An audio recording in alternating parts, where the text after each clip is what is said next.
ማያሚ ካሲያ ሴንተር ከዩቲዩበርነት ተነስቶ አዲስ የቦክስ ልዩ ፍላጎትም ባዳበረው ጄክ ፖል እና በሁለት ጊዜ የከባድ ሚዛን ሻምፒዮኑ አንቶኒ ጆሹዋ መካከል የሚደረገው ፍልሚያ ለመታደም በመጡ ሰዎች ተሞልቷል።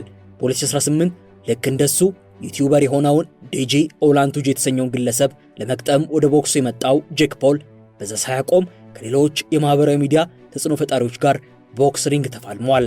የጄክ ፖል የቦክስ ፍቅር ግን በመዝናኛ ግጥሚያዎች ብቻ የሚገታ አልሆነም። እንደ ማይክ ታይሰን ካሉ የቀድሞ አናብስ ቡጥኞች ጋርም እስከ መፋለም አድርሶታል።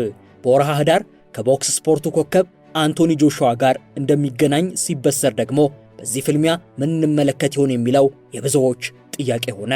ጆሹዋ ግን የዋዛ አልነበረም። በስድስተኛው ዙር ዘረረው። ኔትፍሊክስም ይህን ቡጢ ይውልኝ ብሎ በርካቶችን አስመለከተ።